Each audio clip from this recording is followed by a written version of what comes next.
Rindu kami padamu ya Rasul, rindu tiada terperi.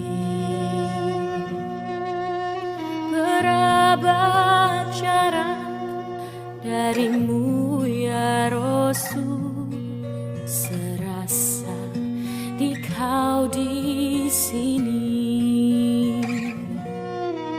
Cinta ikhlasmu pada manusia bagai cahaya surga. Dapatkah kami membalas cintamu secara bersahaja?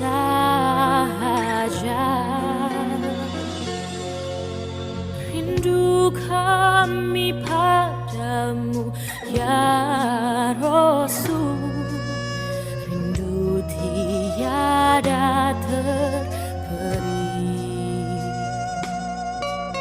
Berabad jarak darimu ya Rasul, serasa di kau di sini.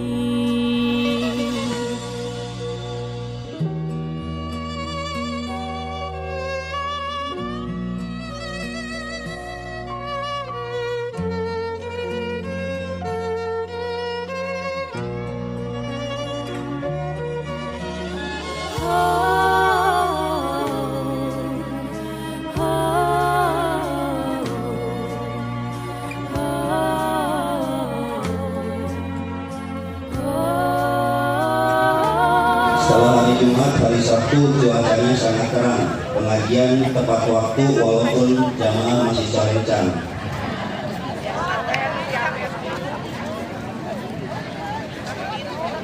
Ini baca Quran, mau dibaca Dzulhijjah setelah libur Lebaran. Hari ini kita kembali mengaji, insyaallah. Aya listrik di pabrik Cina lampuna mencaang tausiah dina ahadayana dugi didugikeun insyaallah Ustaz Jaya Nandang. Wae bolu dikasih teman, saya bacakan dulu pengumuman.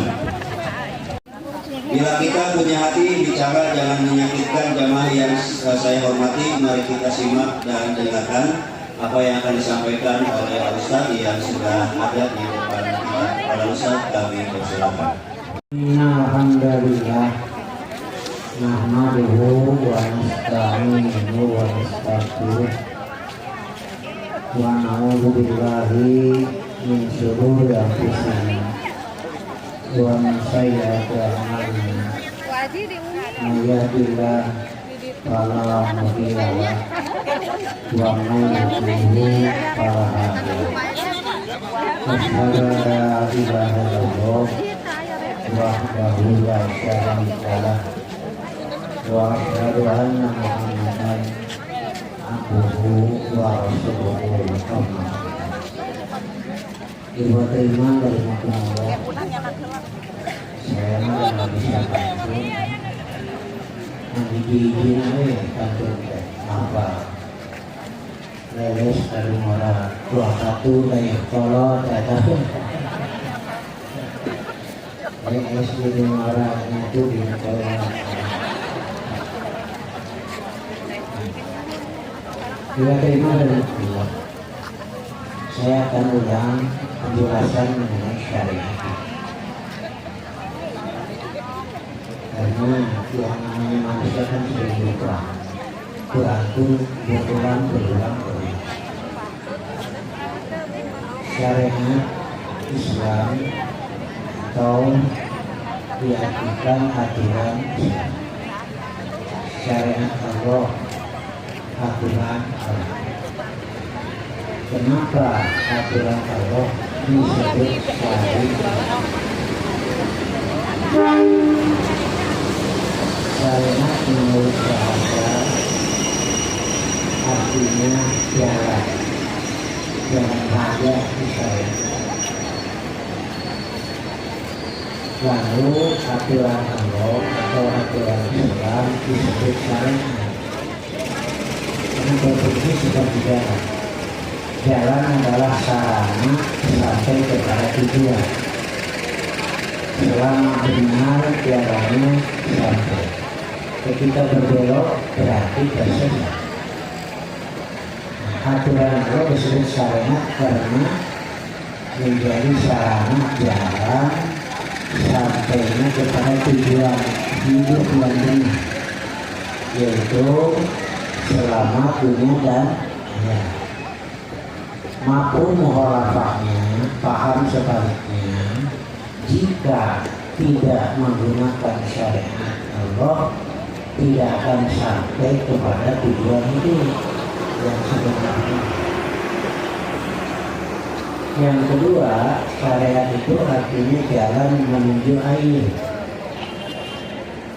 Aturan Allah, syariat Allah disebut syariat karena berfungsi menghidupkan jiwa seperti air menghidupkan jasad. Maka dengan syariat dari Allah itu jalannya benar, jiwa hidup.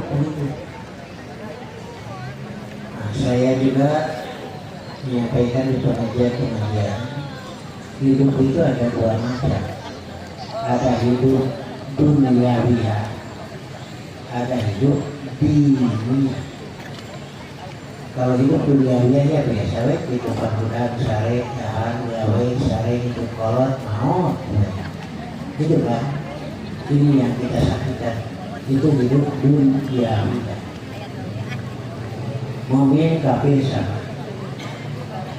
Kemudian ada yang disebut hidup dini yang bersifat agama, yaitu hidup dengan iman, hidup dengan ilmu, hidup dengan amal soleh. Namanya hidup dini.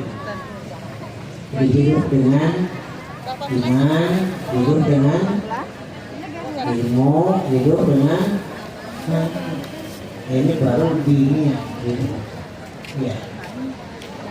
Karena itu adalah dijaga iman itu, jangan sampai lepas lagi. Nah, kemudian juga kenapa Allah melarang memilih orang kafir jadi pemimpin? Karena mungkin sudah hidup, sementara kafir mati belum hidup, masa mau dipimpin oleh yang mati begitu. Banyak kali begitu ayat. Kenapa muslimat tidak boleh nikah kepada kafir? Muslimat sudah hidup, sedangkan kafir belum. Nah begitu, makanya dilarang oleh Allah. Jadi hidup dengan iman. Bagaimana memelihara iman? Melalui tafakkur, menafakuri ayat-ayat kauniyah. Dalam Quran diterangkan dalam diri kamu saja, di situ ada ayat-ayat. Contohnya saja berkedip mata, kalau kita yang ngaturnya Pak Wahriku bentak diatur kuburan mana hal itu Pak. Tapi ini mah repotnya siapa yang ngatur? Nah begitu. Hidung ada di depan dekat mulut. Ketika mau menyiapkan makanan, hasil otomatis refleks berhenti tangan itu Pak. Coba lamun hidung dina penuh terbuka kata Pak. Hebatnya cinta Allah. Tapi kadang manusia sendiri tidak menyadari. Kemudian dibarengi dengan mentadaburi Al-Quran. Jadi tafakkur alam, mentadaburi Al-Quran, lahir sikap tasyakur, bersyukur. Tafakkur tanpa tadabbur Quran, lahir sikap takabur. Nah itulah ya. Nah syariat itu begitu hebatnya ya, begitu tingginya mengatur manusia agar sampai pada tujuan yang benar. Karena itu adalah memelihara syariat itu wajib memelihara syariat. Makanya saya kutip ayat-ayat yang intinya memelihara syariat. Quran surat Al-Anfal 27, 28. Ya ayyuhalladzina amanu, wahai orang-orang yang beriman, la takhulullaha war rasul. Janganlah kamu mengkhianati Allah dan Rasulnya, itu Muhammad. Wa takhunu amanatikum, dan kamu jangan mengkhianati amanat-amanat yang dibebankan.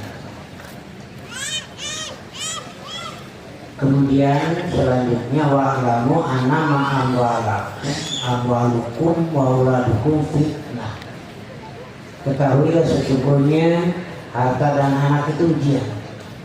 Setelah Allah melarang berkhianat, kemudian Allah menerangkan bahwa dunia itu harta dan anak adalah ujian. Apa keterkaitannya dengan ayat khianat? Seringkali anak itu menjadi sebab khianatnya orang tua terhadap aturan Allah. Seringkali dengan harta manusia menjadi khianat. Karena itu adalah jangan khianat.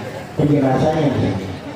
Ibnu Abbas mengatakan yang dimaksud khianat terhadap amanat adalah al-a'malu lati kamanallah alaiha, yakni al-fariidata. Yaqulu la takunu la tanquduha, ialah amal-amal yang diamanatkan oleh Allah,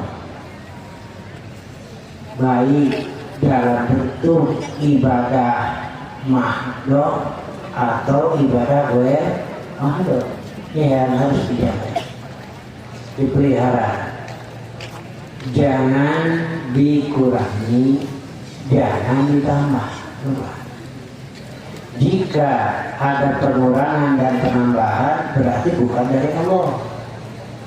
Nah, saya sering menyampaikan ungkapan ada yang disebut dinullah, agama Allah, ada dinunas, agama buatan manusia. Ini jangan disampaikan. Dinullah adalah ma wada'ahullah fi kitabil hakim, segala ketentuan Allah yang ada dalam kitabnya yang bijaksana, yang baik Quran. Wa sunnati nabi sahihah, dan sunnah nabi yang sahih. Jadi jika tidak ada dalam Quran dan sunnah tapi dianggap sebagai agama, nah ini berarti dinunas, agama buatan manusia, itu Pak. Nah sekarang kan sudah bercampur aduk ya. Malah di Sulawesi saya lihat di itu muncul lagi aliran baru yang memimpinnya perempuan, banyak pengikutnya juga perempuan Pak. Menyatakan rukun Islam ada 11. Ibu masih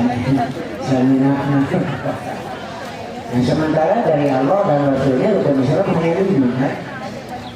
Nah gitu. Ini satu catatan. Jangan dikurangi, jangan ditambah. Wajib memelihara kemurnian syariat. Sebab jika ada penambahan berarti sudah belok ke dinunas. Jika yang dilakukan dinunas, maka Allah tidak akan memberi pahala. Bukan sekedar tidak memberi pahala, tapi harus bertanggung jawab kenapa itu dilakukan. Itu Pak. Sekali lagi ya. kalau melaksanakan ibadah kepada Allah tetapi ditambah dengan aturan cara hasil manusia dilunas, ini merusak amal semuanya jadi tertolak. Bukan saja tertolak, tetapi harus bertanggung jawab kenapa ini dilakukan. Itu. Nah, begitu ya. Tambahan ini Pak. Persatuan Islam apik sekali. Hadis yang dhaif saja tidak bisa dijadikan hujah beramal. Paling hanya sekedar untuk tafsir, untuk akhlak. Tapi menjadi pokok dalil untuk beramal, hadis dhaif tidak bisa dilakukan. Muncul tanggapan dhaif juga hadis, karena kita kan tidak bisa bikin hadis. Nah gitu. Saya ngobrol, ada yang dari Bekasi waktu itu, ada yang dari Majalengka, muncul yang tadi dhaif juga hadis. Saya tanya, antum siap tidak untuk bertanggung jawab di hadapan Allah dengan alasan yang lemah? Coba nanti kita ditanya ya, kenapa melakukan itu? Apa siap kita beralasan dengan alasan yang lemah di hadapan Allah? Bukankah alasan beramal sudah Allah turunkan? Quran dan Sunnah itu alasan beramal. Makanya disebut bayyinah, terang benderang, tidak ada yang sama itu Pak. Kedua, alasan dari Allah disebut sultan, sangat tinggi sekali Pak, sehingga tidak ada alasan argumen manusia yang bisa menyamainya Pak.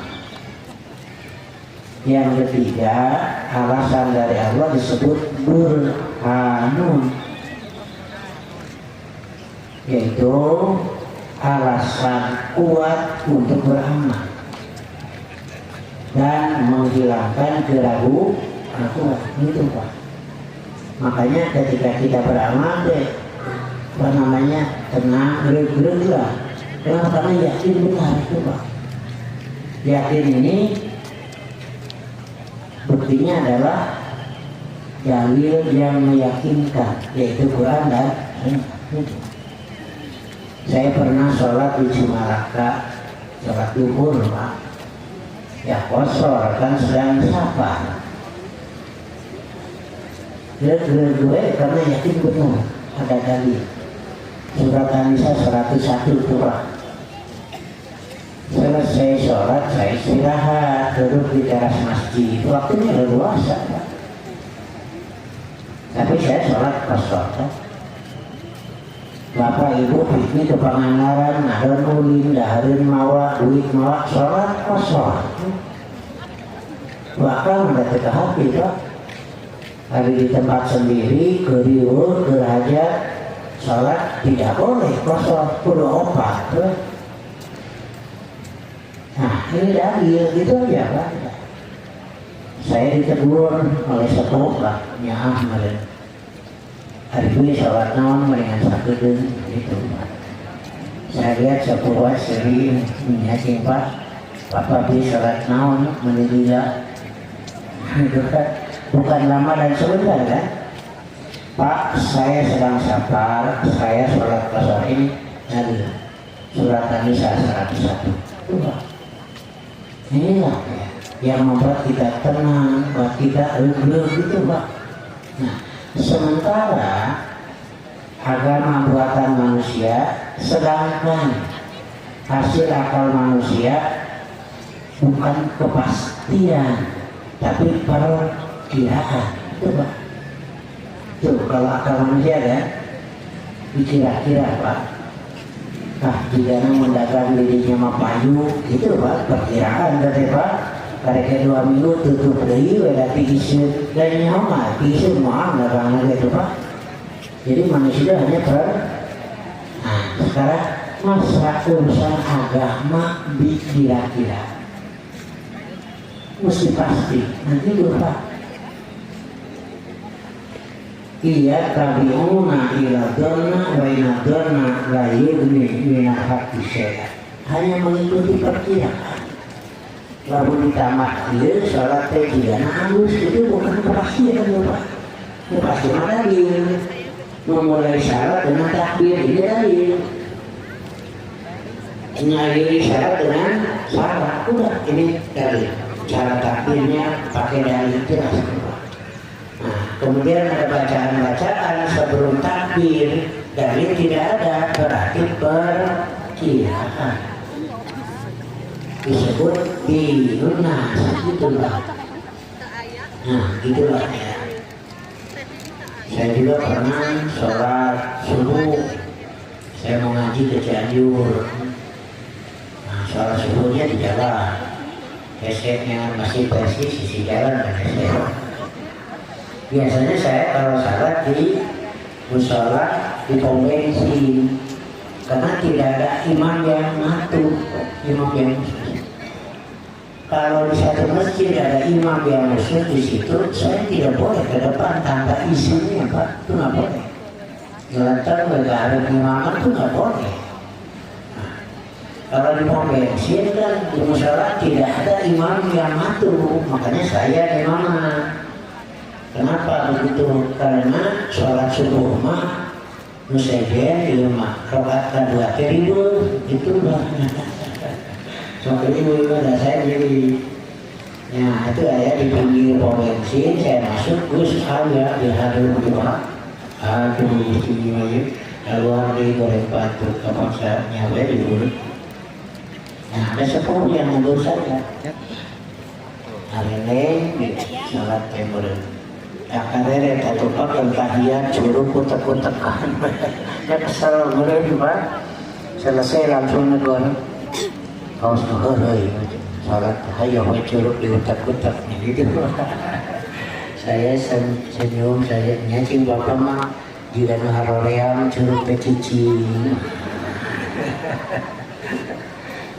Eke heula cenah. Naon alasanna bapak heula, bapak dulu kan bapak yang negur saya dulu. Nya sararea ge kieu ya. Orang teu pernah dia teu cenah. Ka mana akhirnya. Akhirnya kebiasaannya begini. Nah, kalau bapak kebiasaannya, saya ini hadisnya Pak. Nabi ketika duduk tahiyat,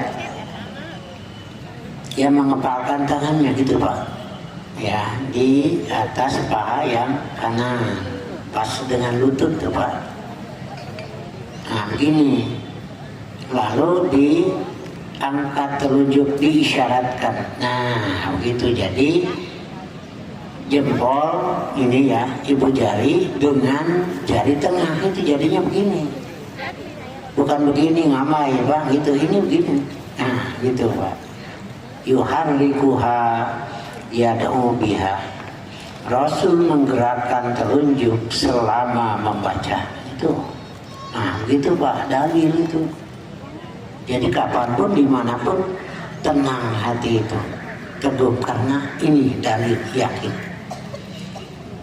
Dan jangan mengikuti perkiraan. Ya, perkiraan tidak cukup untuk menjadi pegangan kebenaran. 2. Yakin dalil.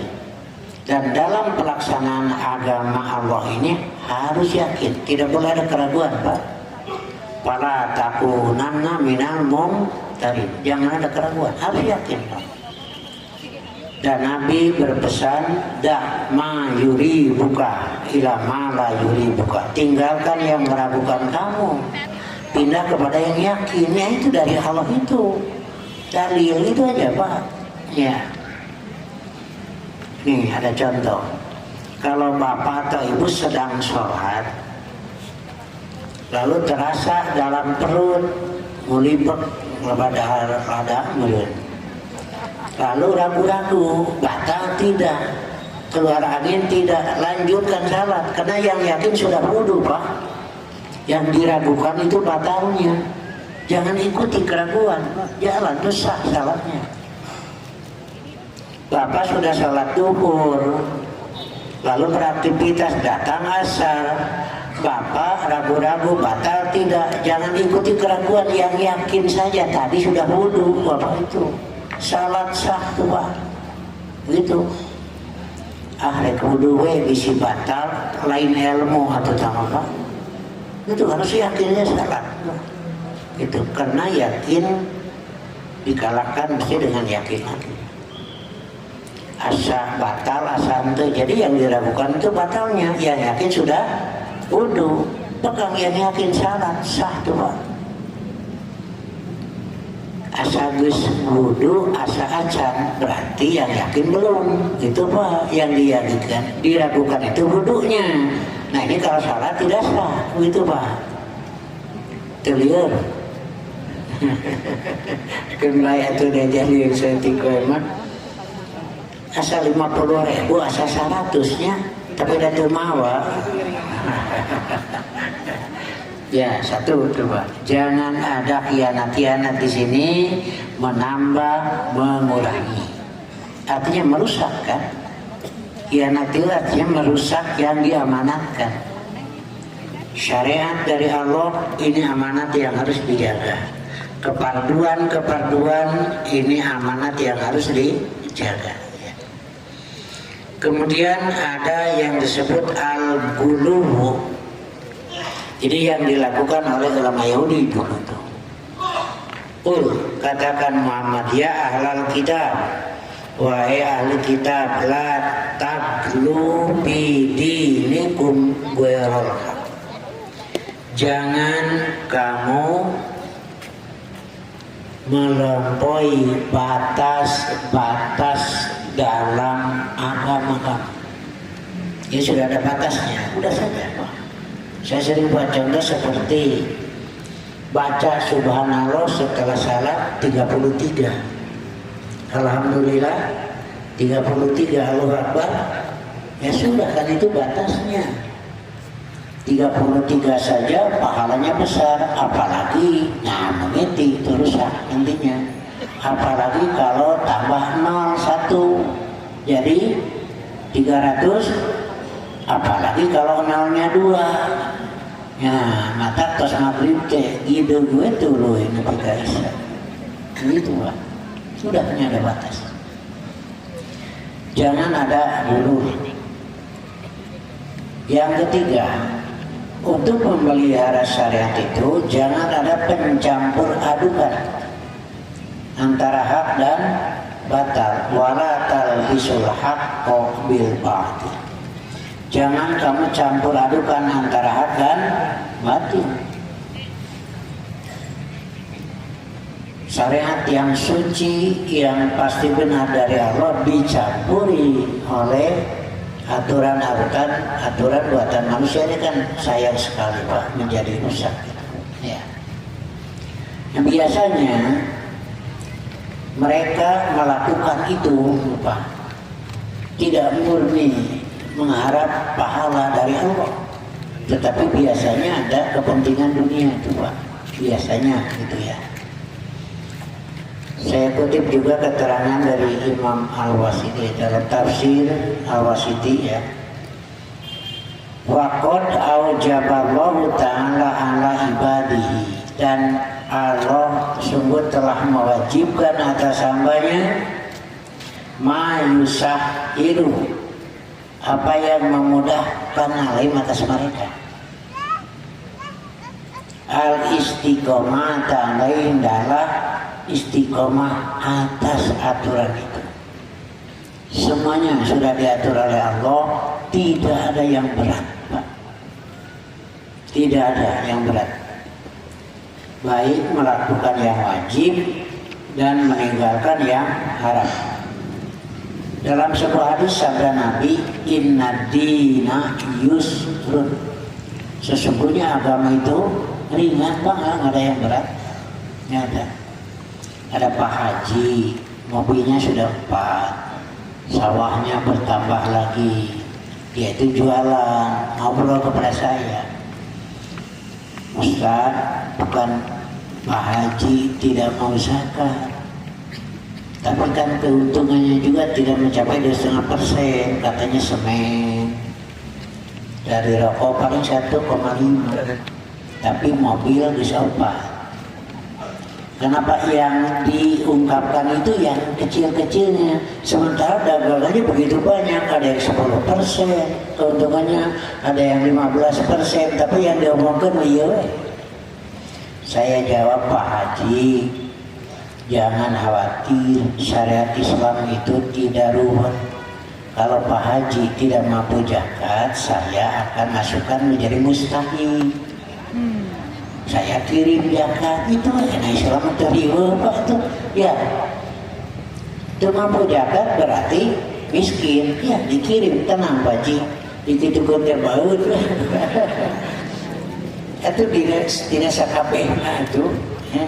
Dan itu juga kasih sayang Allah agar di akhirat dari perjuangan berusaha mengumpulkan harta jangan sampai tidak kebagian. Karena ketika mati diwariskan, lalu di akhirat kita kebagian apa? Nah inilah kasih sayang Allah ya. Begitu ya. Inna dina yusrun, tidak mampu berdiri duduk itu salat jangan dipaksakan. Tidak mampu duduk berbaring nggak boleh. Tidak mampu berbaring kubur beres begitu aja. Tidak apa terima. Iya Ustaz cina bapak mah rukuna bisa lurus dina kursi sholatnya silakan sah itu, karena kemampuan itu jangan dipaksakan ya. Dan tidaklah seorang memberat-beratkan dalam agama kecuali dia akan kalah. Karena itu luruskan, usahakan lurus. Andaikan tidak pas, tapi jangan jauh lah itu. Makanya kita berusaha mencari dalil itu yang sahih, berusaha untuk lurus, begitu Pak. Kalau sudah berusaha ternyata tidak lurus, tidak pas, mudah-mudahan tidak jauh lah. Tapi jangan sengaja jauh. Jangan sengaja jauh, kan sudah jelas jalannya. Di surat An-Nisa diterangkan, barang siapa yang sengaja berbeda dengan Rasul dan mengikuti jalan bukan jalan mukminin, kami akan hadapkan dia kemana maunya. Harus gitu mah Pak itu, kemakar mana mana yang harap gitu Pak. Entah berapa ya. Dan minta tolonglah kepada Allah pagi dan sore dan sedikit dari waktu malam. Nah, Rasul mengajarkan doa. Bapak Ibu kan biasa setelah sholat atau sedang sujud boleh berdoa kepada Allah supaya diberi pertolongan untuk ibadah kepada Allah itu kan. Allahumma ini ya Allah, sesungguhnya aku meminta pertolongan ala dzikrika wa syukrika wa husni ibadatika. Nah gitu. Boleh di luar salat ini bacanya wiridan, subhanallah dan seterusnya kan ada doa-doa. Boleh juga dalam sujud membaca doa ini silakan. Dengan bahasa sendiri ya silakan. Yang tidak boleh itu ucapan yang ditujukan kepada sesama manusia. Kalau berdoa kan kepada Allah. Redaksi bahasa Arab tanya ya bahasa Sunda itu dimaksakan mana itu ya. Allahumma ini ala dzikrika, ya Allah tolonglah aku itu, bantulah aku untuk dzikir. Wa syukrika, syukur, wa husni, 3 itu Pak. Ya. Nah begitu.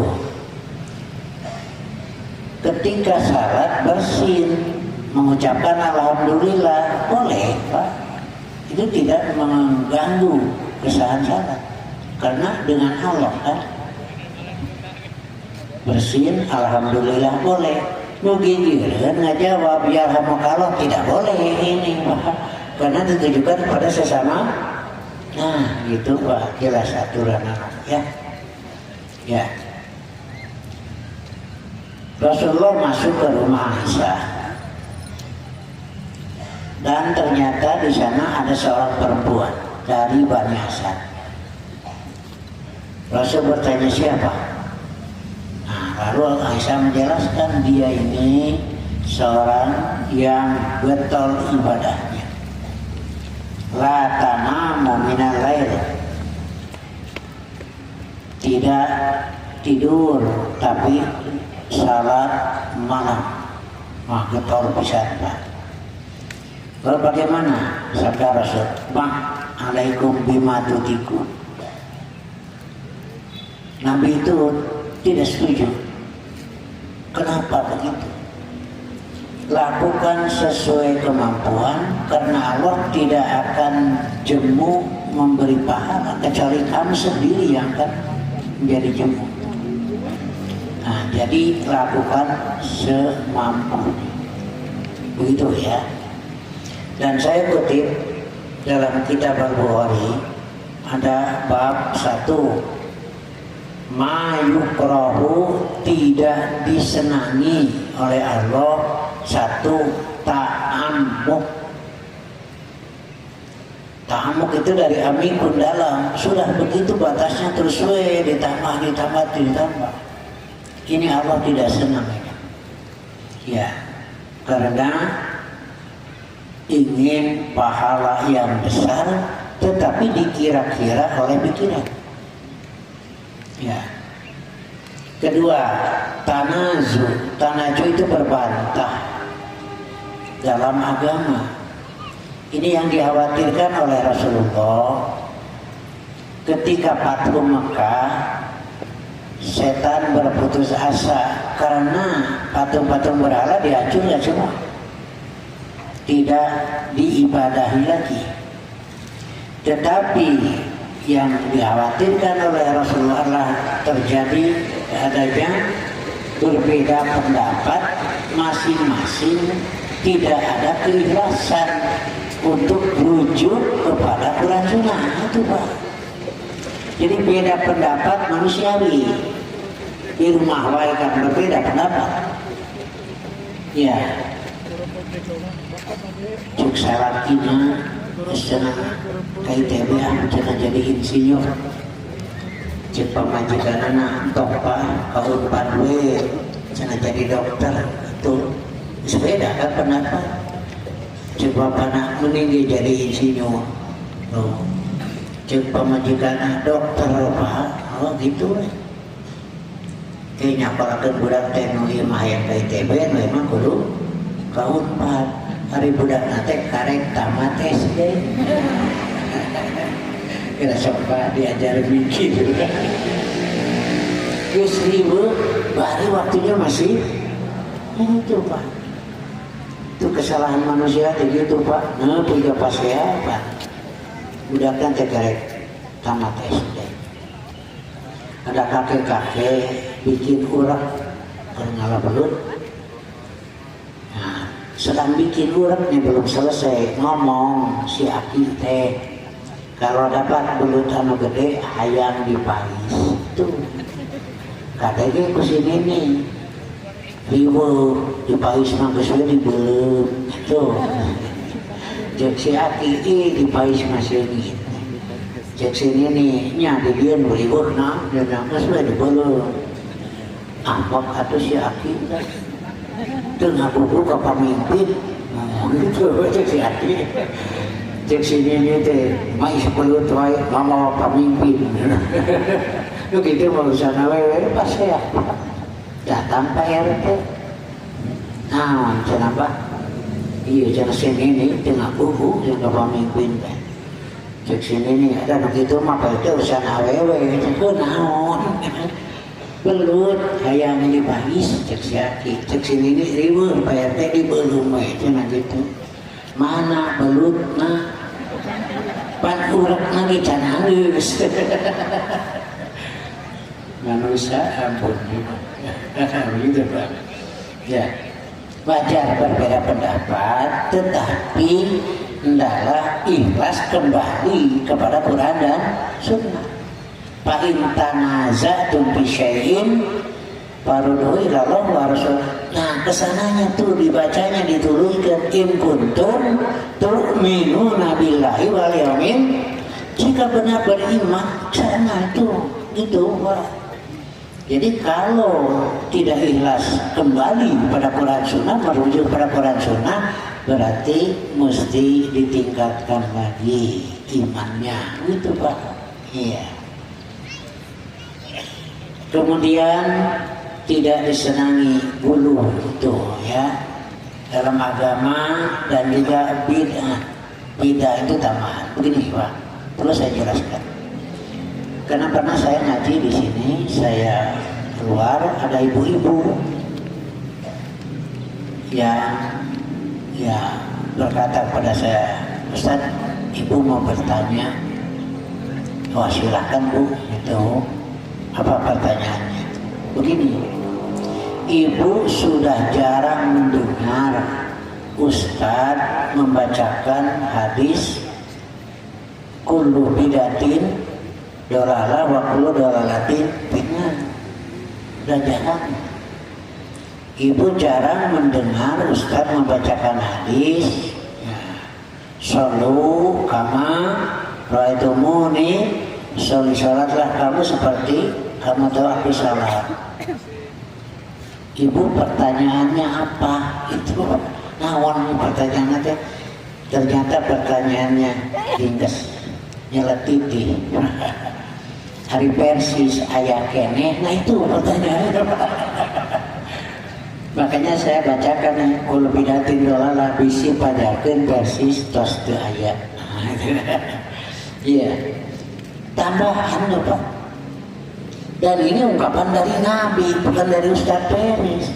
Nabi itu yang menyatakan sesungguhnya ucapan yang paling benar Quran dan sebaik-baik petunjuk adalah petunjuk Muhammad Sallallahu Alaihi Wasallam dan seburuk-buruk urusan yang diada-adakan. Dan yang diada-adakan itu adalah bid'ah itu. Adanya bid'ah teh jual amrot, tahu nggak apa gitu Pak? Justru mestinya bergembira karena ada yang mau menjelaskan amal-amal yang tidak dicontohkan oleh Nabi tidak akan diterima. Man amila amalan laisa alaihi amruna bahwa nah gitu Pak. Jadi jaga untuk menjaga kemurnian syariat satu adalah amanat, jangan khianat. Yang kedua, jangan melakukan ibadah di luar batas. Yang ketiga, jangan ada tanazu, berbantah tapi tidak ikhlas merujuk kepada Quran dan Sunnah. Ya, itu Pak. Dan yang keempat, hendaklah syariat dari Allah ini benar-benar diamalkan sesuai keterangan saja. Itu ya. Itu diantara cara memelihara. Saya kutip Quran surat Al-Maidah ayat 3. Al-yauma akmaltu lakum dinakum wa atmamtu alaikum. Ya, itu aja Pak. Kan sudah tahu, sudah sempurna. Kalau ditambah itu Pak, berarti tidak sempurna. Nah, kalau ditambah berarti menganggap Nabi khianat, ada yang disembunyikan. Nah, begitu Pak. Sudah lakukan yang ada, itu Pak. Ibadah iman dan Allah. Maka inilah ya yang tadi saya sampaikan, hidup dengan iman, hidup dengan ilmunya itu dari Quran dan Sunnah itu Pak. Karena itu ilmu yang pasti. Ya, hidup dengan ilmu yaitu dari Quran dan Sunnah. Dan ilmu itu bagaikan cahaya. terang, sehingga langkah-langkah itu tidak akan banyak tersandung di dalam dosa karena dibimbing dengan cahaya itu. Ketika gelap mata dibuka, ketika terang mata dipejamkan, itu sama saja waktu. Ya, kita buka mata hati kita untuk melihat yang dibimbing dengan ilmu dari Allah. Ikhwatu iman rahimakumullah. Untuk bagian akhir ya. Banyak sekarang yang memfatwakan agama, tapi saya ini khawatir ya, kelihatannya sudah bergeser ini. Pertama, dari risalah bergeser kepada jibiliyah. Jibiliyah itu kemanusiaan, Pak. Contohlah, bentuk pakaian seperti orang Arab itu kan kemanusiaan, bukan kerasulan, Pak. Kerasulannya adalah untuk orang, itu risalah. Bentuk pakaiannya jibiliyah, kemanusiaan, itu Pak. Silakan. Mau nyontoh seperti itu boleh, tidak juga tidak apa-apa, kan ini mau urusan duniawi ya, Pak. Kemanusiaan. Baju kudu jika Nabi, hari sholat beda dengan Nabi gitu Pak. Nah ini bergeser dari risalah kepada jibiliyah. Itu. Ada juga Pak yang marah lah. Waktu itu saya ditanya, apa benar pakaian seperti itu ya? Pakaian seperti itu sunnah Rasulullah. Itu kan bukan sunnah Rasulullah, Pak, sunnah Muhammad. Kemanusiaan kan? Cuma saya jawabnya agak kasar mungkin. Saya jawab sunnah Abu Jahal. Tuh, maka amok kasar. Saya bilang begini, sebelum Muhammad depan Abu Jahal nggak pakai baju gitu, karena Abu Jahal lebih dulu hidupnya. Paham Pak? Nih, lebih dulu Abu Jahal, Abu Lahab kan lebih dulu hidupnya. Sudah begitu pakaiannya. Jadi ini namanya jibiliyah, kemanusiaan, keduniaan. Mau pakai silahkan, tidak juga apa-apa. Itu Pak. Saya lagi diangkut, ada yang jalan kaki 3 orang pakai baju seperti itu, 3 orang Arab. Ada ibu-ibu yang nanya ke saya itu diangkut, dari nunjuk katuka, Pak betul itu sunnah Rasul itu. Saya jawab bernyaret, sepatu nanti Cibaduyut. Nah begitu Pak. Makan harus seperti Rasul. Nah betul, yaitu makan yang halal, dimulai dengan bismillah, pakai tangan kanan. Nah itu kerasulan, itu Pak. Pakai sendok, pakai garpu, itu mah kemanusiaan. Kata warga ramo langsung kan itu mah kemanusiaan, atau kalau boleh kudu kuramo wae, ada dahar kolom mantu kutilu ramo hari dahar bubur kacang. Nah kita bisa terakhir nih Pak ya Pak, itu kita pisahkan nih Pak. Saya itu merasa khawatir terlalu banyak percampur adukannya, sementara umat ikut bengkeh heula atuh gitu Pak.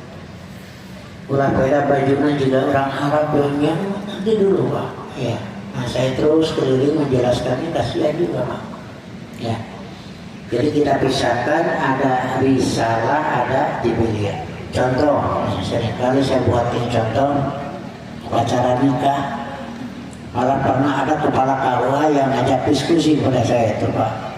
Setelah saya jelaskan deh, nyatok atau sok itu repetitif terjadi.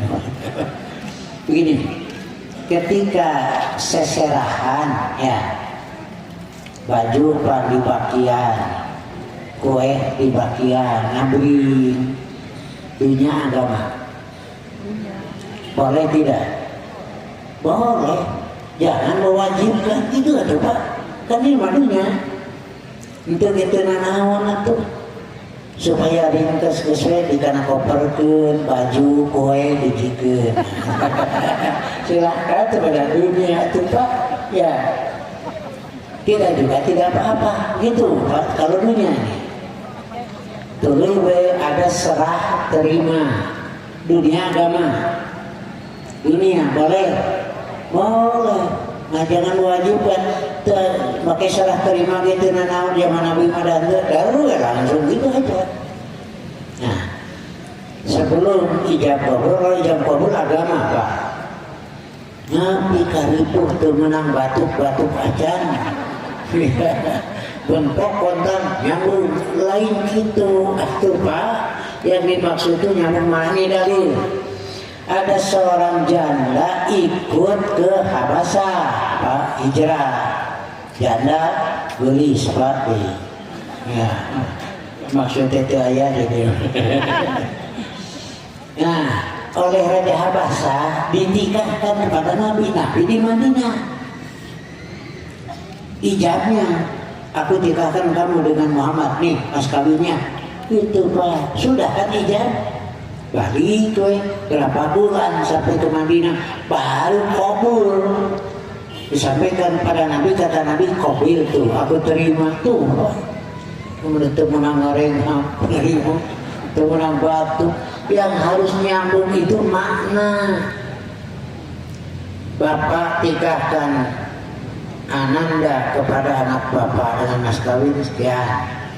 Jawab anak laki-laki itu, insya Allah saya besok ke Jakarta. Nah ini tidak nyambung, itu yang dimaksud itu Pak. Lain peluangnya diribut itu. Nah, kalau di Ciganjur kalau ada saya Bapak petugas dan catat di belakang ya, ini urusan saya. Selesai nanti Bapak catat. Itu Pak. Urusan orang nanti. Nah, terus disuruh baca syahadat sebelum dijawab agama punya. Baca syahadat agama ayat dalil nggak ada Pak. Digugu ya tuh. Disuruh baca sholawat, disuruh baca Fatihah, disuruh istighfar. Kan ini mah agama atau Pak. Agama harus ada. Nah hari ini nggak ada kan. Maafin ya, saya juga ya halaman jadi pengantin tuh.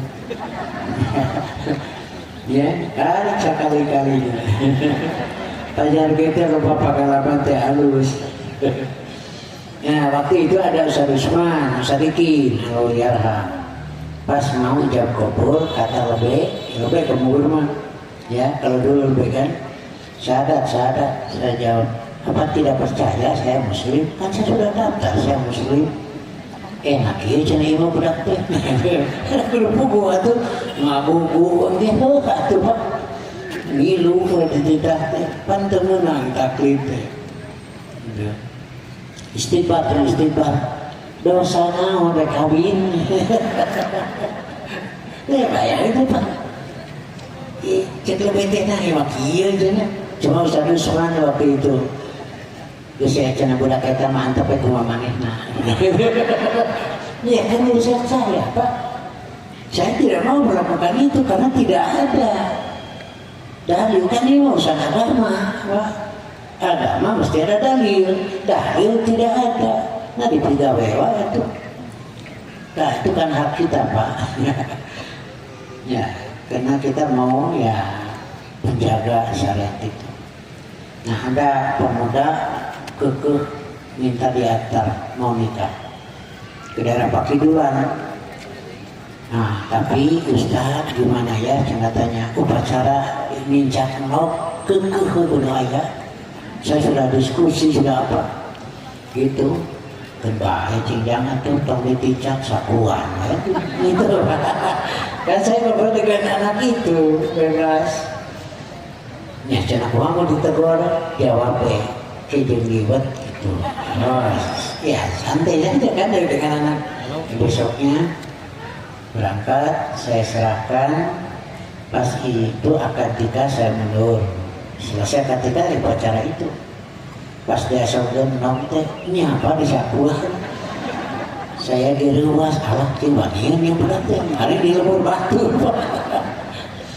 Nah kalau disakuan jawab itu juga penting bisa Pak. kira jeung libet gitu Pak. Tapi sambil nengok ke saya anak itu Pak. Iya mah ieu. Ieu manehna nu meunah kuring ieu. Betul Pak, sesepuh Pak datang malah merasa tidak dihargai.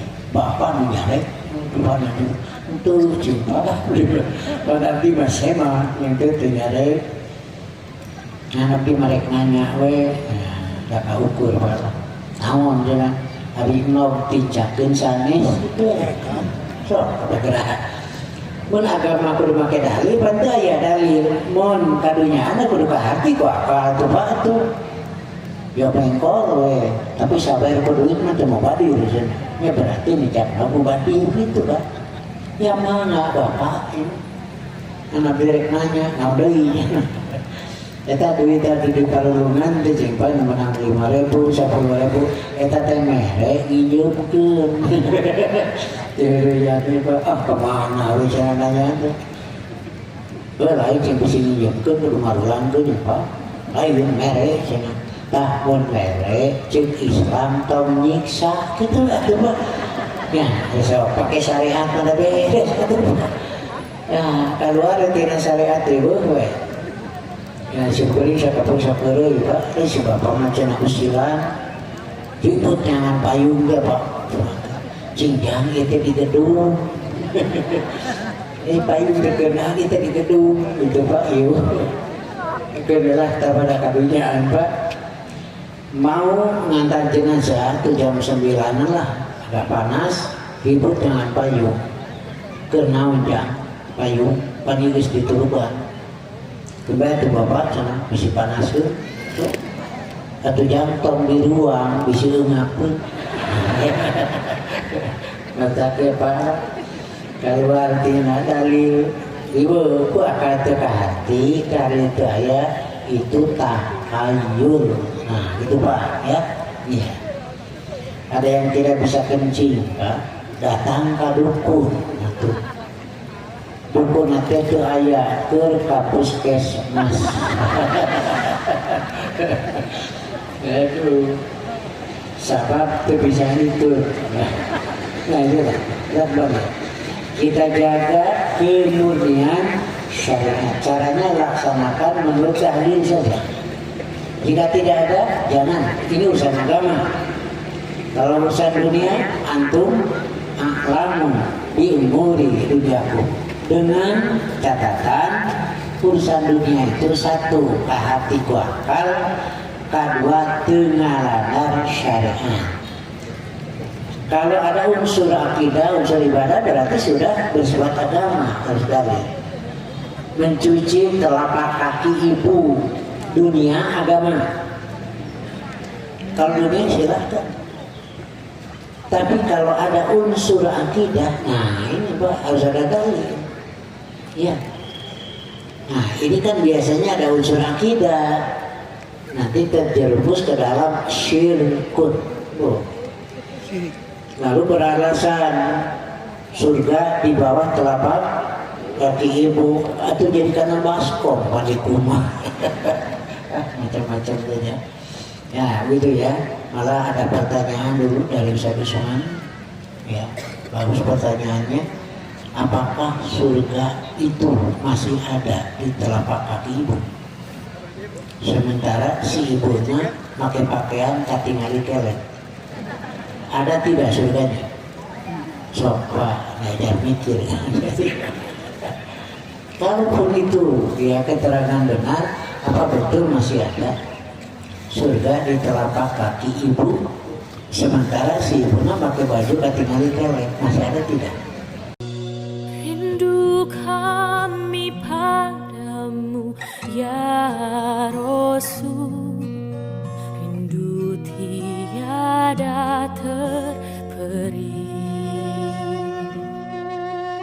Berabad jarak darimu ya Rasul, serasa di kau di sini. Cinta ikhlasmu pada manusia bagai cahaya suara dapatkah kami membalas cintamu secara bersahaja? Rindu kami padamu ya Rasul, rindu tiada terperi. Berabad jarak darimu ya Rasul, serasa di kau di sini.